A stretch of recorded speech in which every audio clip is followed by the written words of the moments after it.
Councillors, and for those watching via webcast, as per clause 4.2, public forums are to be chaired by the Mayor or their nominee. Further to this, as per clause 6.1 of the Code of Meeting Practice, in the absence of the Mayor, the Deputy Mayor will preside at the meeting. Deputy Mayor Smith will assume the chair for tonight's public forum. Madam Chair.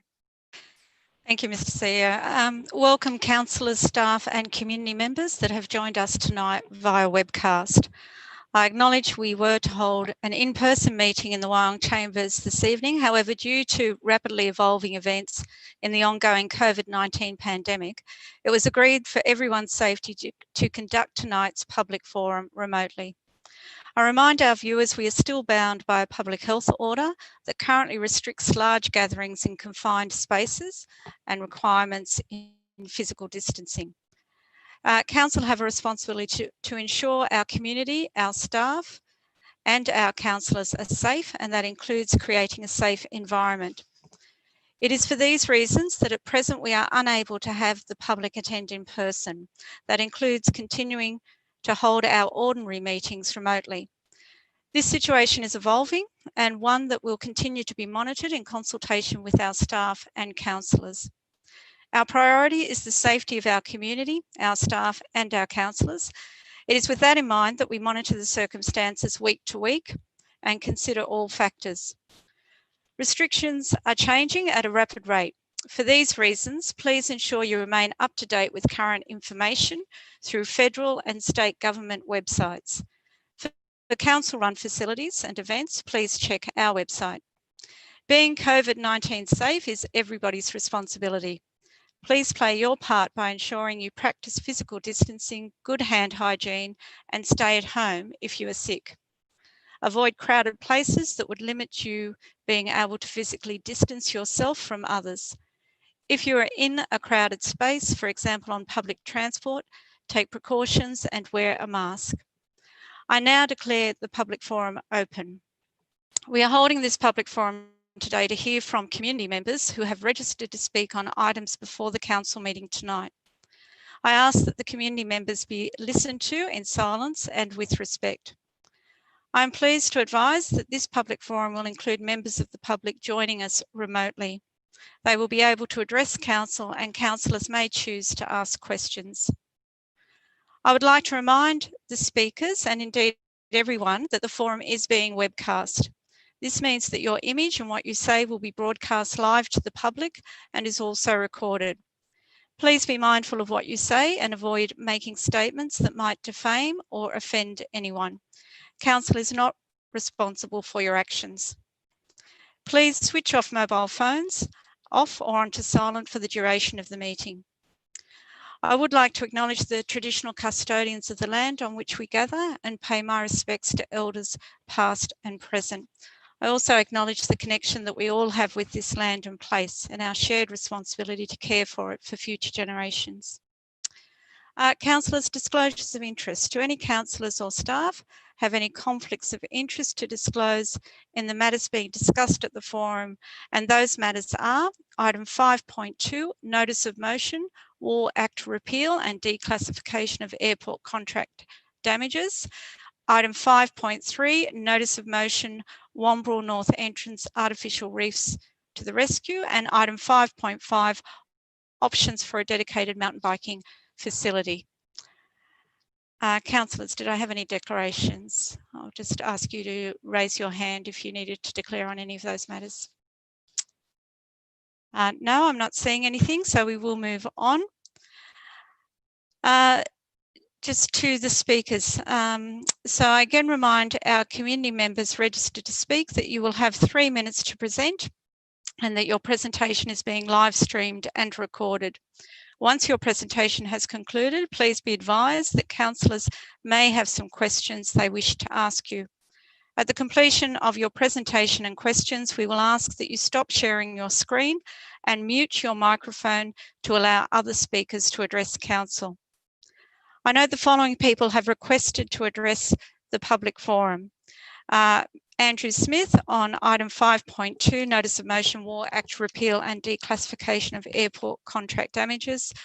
Justin Hickey on item 5.3, notice of motion, Wombrel North entrance artificial reefs Kieran O'Doherty, item 5.3, notice of motion, Womble North Entrance artificial reefs. Hayley Norton, item 5.5, notice of motion, options for a dedicated mountain biking facility. And Leif Arnebach, item 5.5, notice of motion, options for a dedicated mountain biking facility.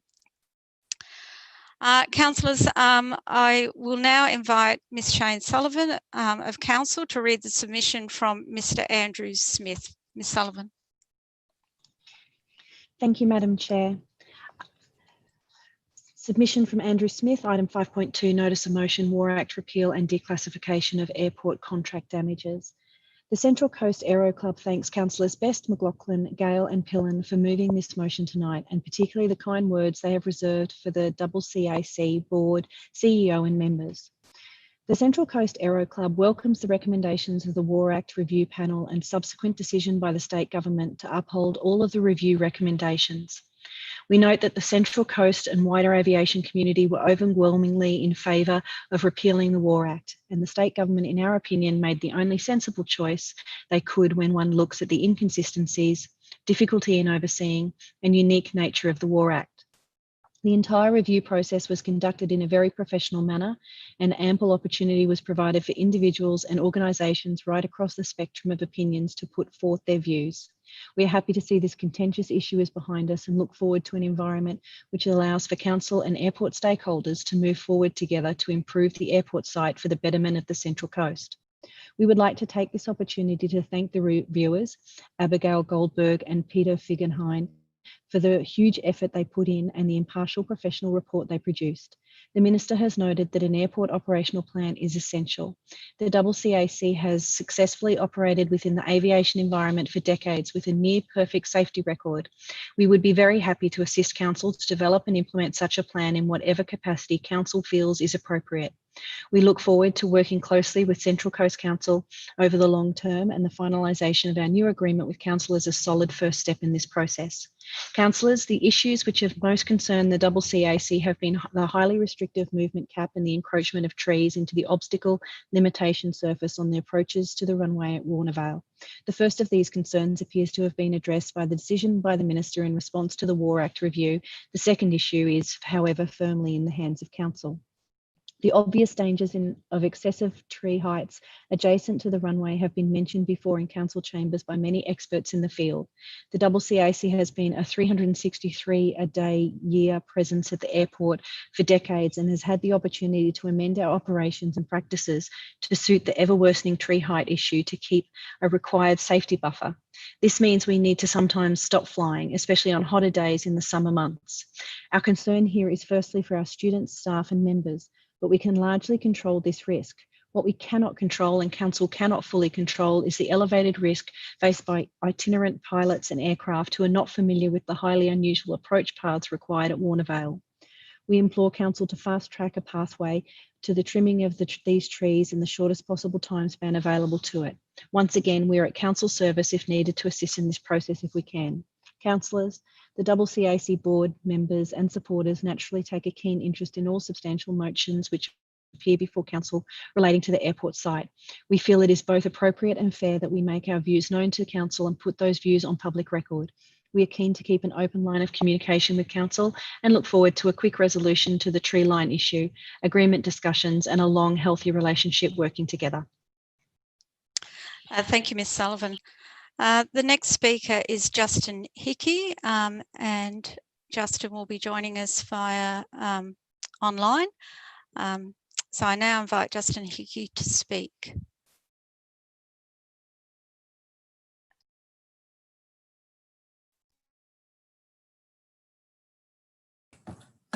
Good evening, councillors. I'm a local board rider and a patrolling member of Womble Surf Club. And I've surfed there for 43 years and I continue to surf it daily. Surfing in Womble Beach has given so much in joy and mental clarity and social connection. The beach provides to the broader community stand-up paddleboarding, swimming, surf education, fishing. Mums walk their little kids on it. Families relax and connect. It's photographed, painted. It offers exercise. Dogs are walked. It's free and it requires no sand replenishment. Nippers hold carnivals on it, and it offers a natural walkway from Terrigal to Wombrel. I would estimate it is loved by thousands, tens of thousands, every year, and along with the future generations, these are the silent majority that are stakeholders and directly affected if Wombrel Beach was to be lost. I keep hearing talk in the media about protecting assets. The strip of beach from Terrigal to Wombrel is an asset. Manly hydraulic study in 2003 suggests that a seawall would result in the loss of beach requiring ongoing sand replenishment. Other studies estimate monetary value of each metre of beach lost to be in the millions. 2017 Marsden et al. Study detailed no benefit to the community and expected sand loss from Wombrel Beach as a result of a seawall. Any artificial reef should be modelled and should be standalone and not in conjunction with a seawall, and should offer additional benefit and cause no loss to current amenities. Seawalls are banned in 4 states in the US as they move the problem to its ends and cause erosion, as exampled in Stockton Beach. Stockton Beach had a seawall installed under emergency powers in 1989 with, according to the board riders president, it is now a reflective beach with no sand and a 4-metre gutter that they negotiate to get to the water. They regularly cancel nippers due to sand loss. Newcastle Council is applying for a $40 million plus state government funding to allow sand replenishment and wall repairs. My question is, does the council have a monetary value for Terrigal to Wombrel Beach asset, and will it be factored into any funding sought to build a terminal sea wall? And can the council communicate with Newcastle Council in regards to Stockton Beach, the building of a seawall and its implication for Wombrel Beach? Byron Bay council has stated that they will prioritise public expenditure for public benefit, apply principles of equity in determining who will fund management strategies and action. Hence, Byron Bay Council will not be funding projects that benefit a few homeowners at the expense of the rest of the public. Finally, I believe that seawalls offer no social, cultural or economic benefit to the community as a whole, and therefore should be declined in the greater interests of the general public. Thank you.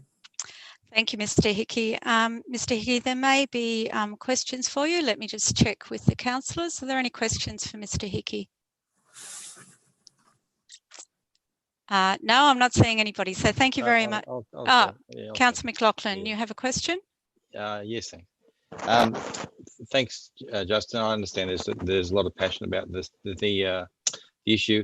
Do you realise that the notice of motion was not about a seawall, but also more about actually trying to get what you're trying to achieve is to keep a healthy beach and a wide beach, and looking at an alternative solution or a more holistic solution. You know, I agree with a lot of your comments there about the seawall.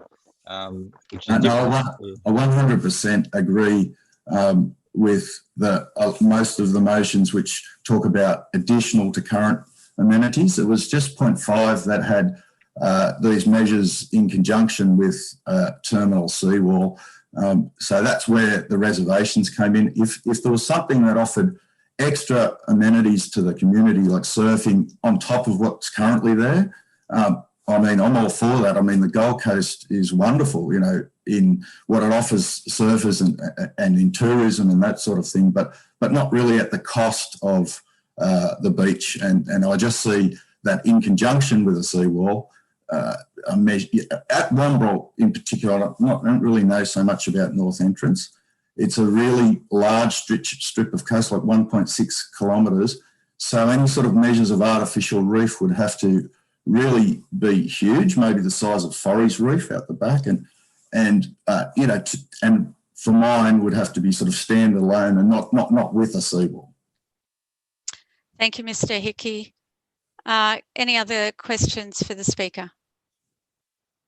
No, I'm not seeing anything. Thank you very much, Mr. Hickey.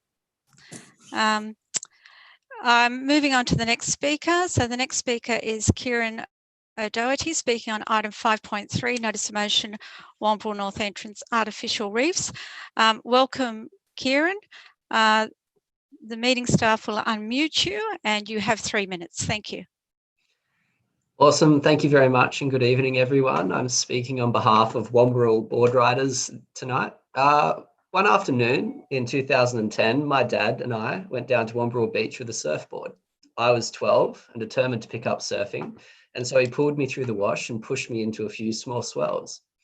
I caught my waves to the beach, the same beach that he had learned to surf on 40 years earlier. I joined Womberall Board Riders in 2015, a non-for-profit group which organises monthly social surfing events. It consists of 120 annual members and has operated for over 30 years with members between 7 and 70 years. We have both strong male and female divisions and act as an important point of social contact, recreation and physical activity for local surfers.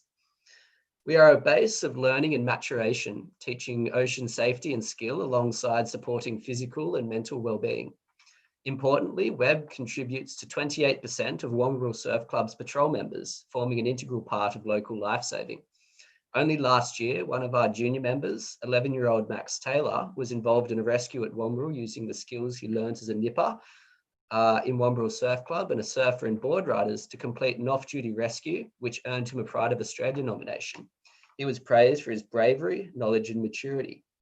The reality is that our members are involved in life-saving rescues consistently, both on and off duty.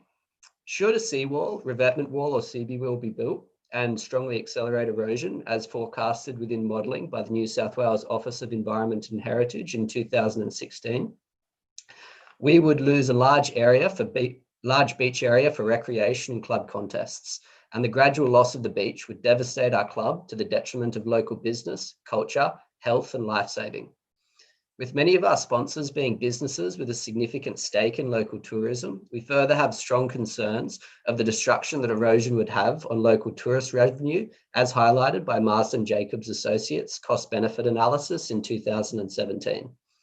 WEB is in full support of modelling and research surrounding an artificial reef or perpendicular green at Womberall should they not act to the detriment of the current beach amenity or surfing opportunity and instead be an additional resource. We do not support this to be modelled with a wall, however, due to the impacts the wall will have on erosion. We further stand in alignment with the planned retreat management solution for the erosion as recommended in the 2017 cost-benefit analysis to avoid the community devastation on business, culture and recreation. Our values align with the well-being of both our own club and the broader community. We urge the council to reflect on the loss of Stockton Beach in Newcastle as a result of a seawall and the devastating community effects, and we urge the council to take the expert advice sourced in 2017 against a seawall and adopt a planned retreat. Thank you very much, Kieran. I'll just see if there are any questions for you from the councillors. Councillors, if you could just raise your hand if you have a question for the speaker. Councillor Hogan. Just if you could just take yourself off mute. Sure, thank you, Councillor Hogan. Thank you, Kieran, coming in and speaking today. And I just would like you to clarify, just in one sentence, is that you're saying no, when you talk about a seawall, you're talking about a break wall? Not a perpendicular break wall running out to sea, but a wall running along the beach. So the wall's modelled in the cost-benefit analysis in 2017, such as a seawall or a vertical wall or a CB. So there's two things that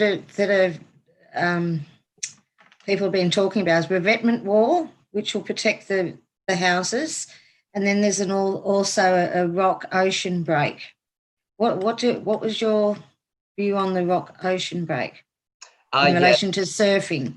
So we'd support an artificial reef. We wouldn't support that artificial reef to be built in conjunction with the revetment wall. Because as sort of modelled, the revetment wall will act as a significant point of erosion. And it would also stop the good 6-footers that you're used to riding. The 6-footers are too big for me, Hogan. You'll get there, Kieran. Thank you. Thank you, Councillor Hogan. Were there any other questions for the speaker? Councillor Marquette.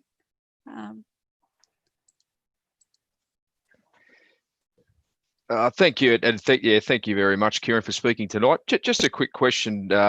You mentioned there that the Board Riders Association, or the Wambi Board Riders Association, obviously they've mentioned what they don't support, and you just quickly touched on what they do support, which I think you mentioned would be planned retreat is the best action here. Can you just open up and just let us know what that would look like? So how would planned retreat fix the issue we deal with at the moment? Yeah. So the planned retreat that we support is the planned retreat outlined within the 2017 cost benefit analysis proposition by Marsden Jacobs. That involves with the current residences along Wamberal Beach being open to being occupied until it becomes unsafe, at which point they're relocated. And the planned retreat also outlines that property development along the coastal fringe is monitored closely over the next couple of years to make sure that there isn't significant development happening in vulnerable locations. So once they fall into the sea, they go somewhere else, in a nutshell. Yeah, so I imagine under the planned retreat, the houses wouldn't be left to fall into the sea, but it would get to the point where when they're when they're unsafe and there's a strong chance that they are going to be going into the sea soon, I imagine they would be demolished.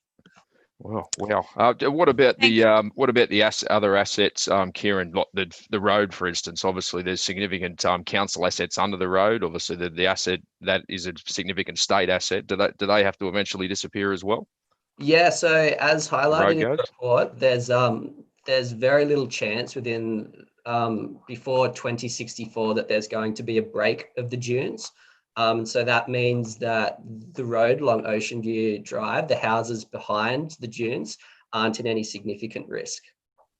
But they'll have to go in 2064. No, so there is no, at the moment with the modelling, it's predicted that it's very improbable that there's going to be a break in the dunes within within a significant time. Okay, thanks for confirming that, mate. Appreciate it. Thank you. Okay, thanks for the question. Thank you, Councillor Marquette. Any other questions? Councillor McLaughlin. Thanks, Kieran. Thank you, Kieran, for coming in and talking. I'm pleased you're in favour of the reef, obviously from a surfing point of view.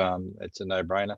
I'm not sure if you've seen the waves on the Palm Reef, Beach Reef that's just being completed on the Gold Coast, and that would be a perfect sort of model to look at. But when you mentioned planned retreat, I did see that report that you keep referring to, and I'm not quite sure. I think the planned retreat works out the cheapest option because there was no compensation paid to the owners of the properties. I think when the houses fell into the sea, they had to remove themselves and vegetate the land at their own cost with no compensation. So obviously that did come out the cheapest option.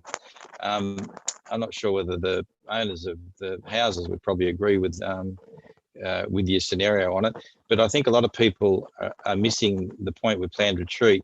Most of those houses. Councillor McLaughlin, do you have a question for the speaker? Well, does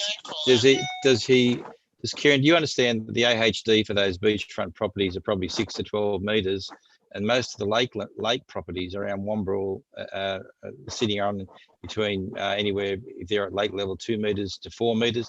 So the houses that are actually going to be. Is that your question, Councillor McLaughlin? If we could just get to the question. Does Kieran understand that the lakefront houses would all be removed before the beachfronts?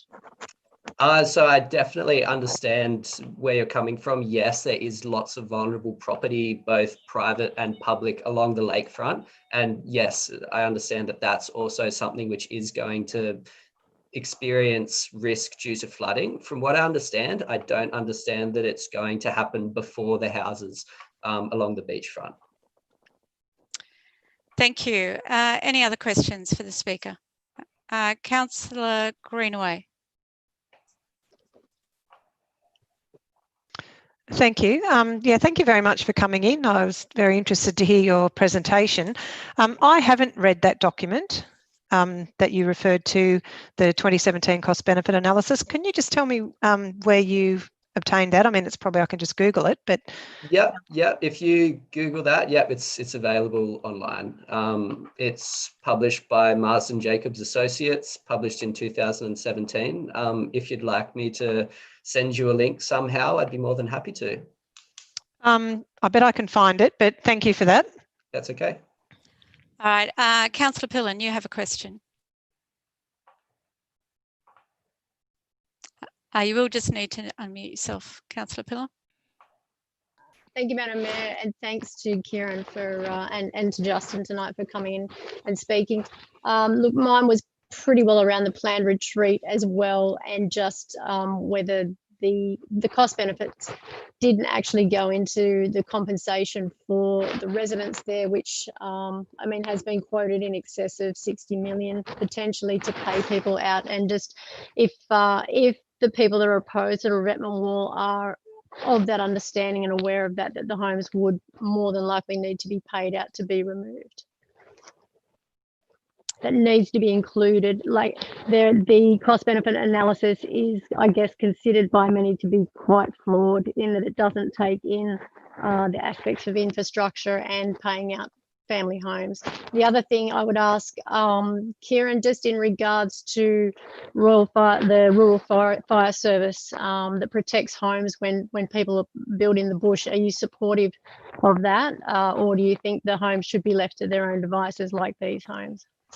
Thank you, Councillor Pillen. Kieran?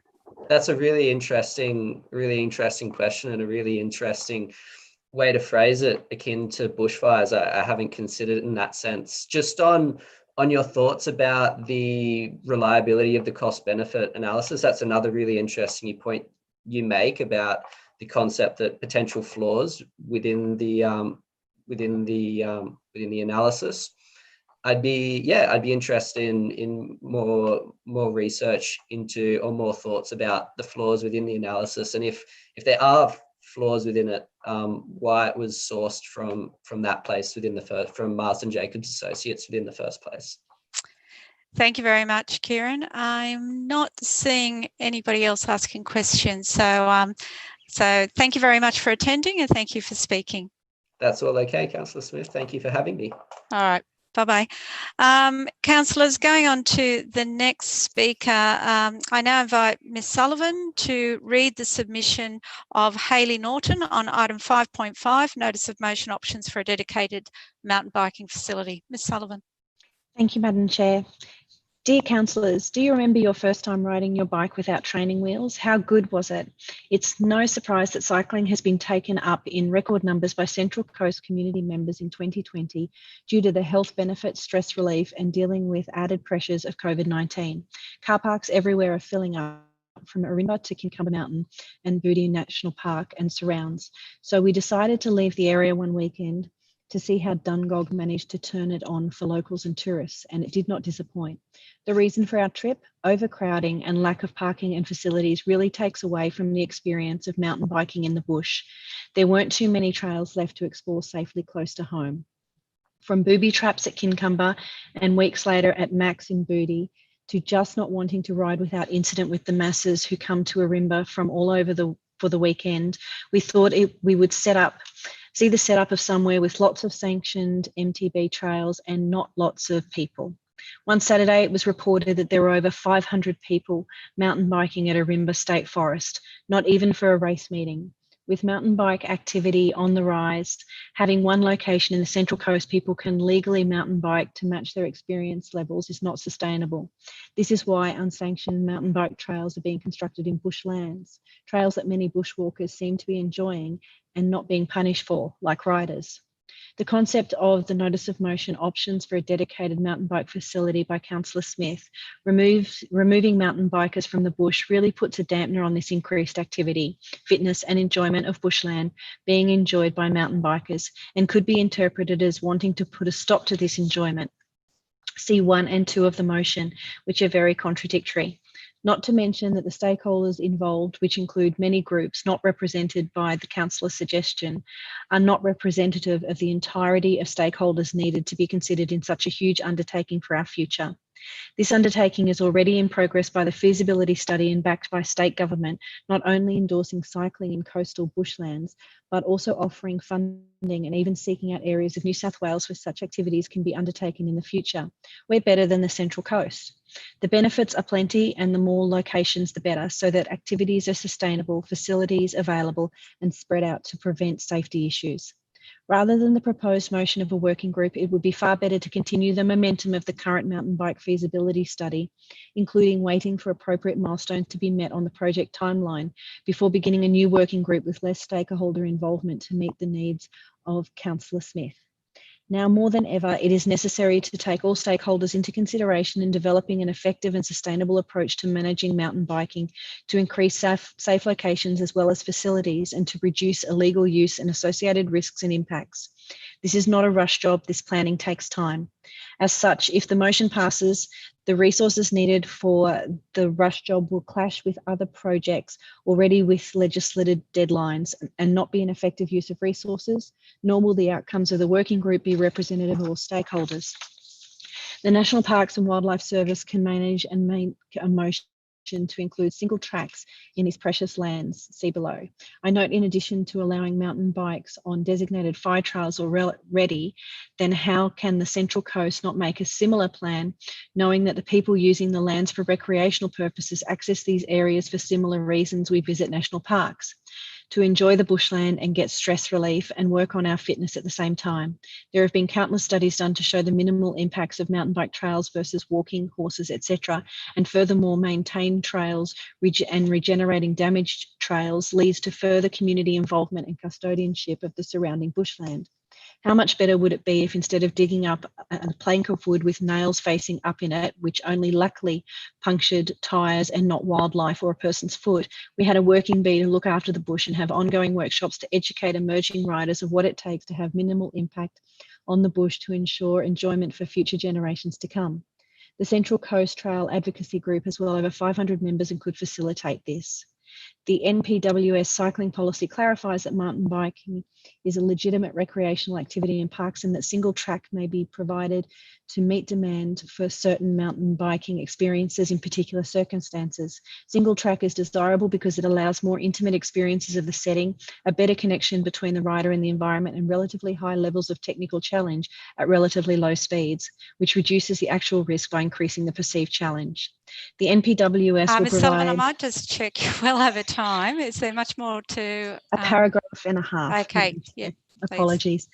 The NPWS will provide a few high quality single track experiences. Cycling will only be permitted on single track in parks when the track is designated as suitable for cycling and clearly signposted. As you can see, I'm definitely not in favour of the motion item 5.5, and I hope you will stand with me and no doubt many hundreds, if not thousands of others who want to see a more thorough, considered and considerate approach to the planning of initiatives relating to mountain biking in environmental lands of the Central Coast. If we work together, we can achieve outcomes that are reasonable and sustainable and representative of all stakeholders and government initiatives. All right, thank you, Ms. Sullivan. On to the last speaker, again on item 5.5, notice of motion options for a dedicated mountain biking facility. I now invite Ms. Sullivan again to read the submission of Leif Arnbach. Thank you. Thank you, Madam Chair. We live on the Central Coast, a perfect environment for mountain bikers filled with bushland and stunning views, yet we have not seen one single metre of sanctioned mountain bike trails within Central Coast Council's extensive natural spaces. Mountain biking is a key way to conserve our natural spaces. Residents and tourists who engage in an active lifestyle pursuits with bushland grow to value the natural space. The recognition of the intrinsic value these natural spaces hold drives the need to protect and cherish that space, to ensure it is not encroached upon and that it is not only maintained but grown as well. Mountain biking is nature-based recreation. It has a very similar environmental footprint to that of bushwalking. Where bushwalking is appropriate, so too are mountain bike trails and access. This ongoing concept that mountain biking adversely affects the environment has been put to bed. National Parks and Wildlife consider mountain bike trails to be an appropriate use of natural space. New South Wales has a strategy written on how to construct and maintain sustainable mountain bike trails.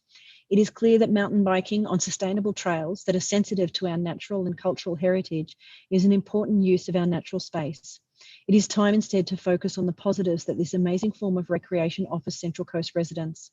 Last year, Central Coast recognised that mountain biking had grown significantly and that this form of recreation has enormous benefits to our community to improve physical health, mental health, social interactions, conservation, and potentially to be an economic driver through ecotourism. The outcome of this study as a draft mountain bike strategy is still to be realised. The study has undoubtedly taken significant time and council resources. Over 1,950 people responded to the council survey. The position against the motion tonight is clear. 1, Council has placed significant resources into the mountain bike feasibility study, and any working group should be focused on the findings held within that study. 2, the mountain bike community will not work with or provide advice to a working group that seeks to remove them from natural areas in entirety. 3, the proposed working group is missing key members to provide advice on areas such as trail building, economics, cross-tenure issues, mountain biker needs, grant funding, etc. 4, the mountain bike community has not been consulted in any way about this motion. 5.2 of the motion states the primary focus of the working group is to meet the needs of the recreational mountain bike community. This is in direct contradiction to point 1 that seeks to remove mountain biking from environmental lands. It is important to note that mountain biking essentially only occurs within environmental lands. Bushland is intrinsic to the recreation of mountain biking. Removing mountain biking from the bush is like trying to remove surfing from the beach. One simply does not exist without the other. Given this paradox, the motion will simply be a waste of council time and resources. As a representative of the Central Coast Mountain Bike Club and a member of the Central Coast Mountain Bike Trail Alliance, I would like to thank those councillors who support mountain biking as a form of recreation and see the potential that mountain biking offers Central Coast residents. I would like to thank our state MPs who have across the board indicated their endorsement for mountain biking through bipartisan support of David Harris's motion to the New South Wales Parliament on mountain biking and its potential. I would like to thank council staff, not just for the written response, but to also acknowledge that the language, tone and knowledge in regard to mountain biking has shifted considerably. There has undoubtedly been a lot of time and effort put into the upcoming draft mountain bike strategy, and for that we thank staff for their consideration, time and energy. Central Coast Mountain Bike Club and Central Coast Trail Alliance look forward to working with Central Coast Council towards a mountain biking strategy that formalises a trail network that is sustainable and fits the needs of the entire mountain bike community for both residents and to encourage the growth of ecotourism. A trail network that makes use of the existing infrastructure makes perfect sense. Trails have developed where they are due to the suitability of the location. The need for expansion of trail networks to enable equitable access and to reduce intensity of use will be a key component of any mountain bike strategy. Mountain bikers need trails that meet community needs through length, diversity and progression. The motion tonight undermines the hard work of our council staff, the support of our councillors and the support of the New South Wales government, and it is no way aligned with positive outcomes for the mountain bike community. On that premise, I ask councillors not to support this motion. Thank you, Ms Sullivan. Councillors, that's the last speaker. So I now declare the public forum closed and you're invited to watch the webcast to those watching. That will begin at 6:30 p.m. A link to the webcast can be found on our website. So thank you, councillors. We'll see you at 6:30 p.m. The public forum is closed.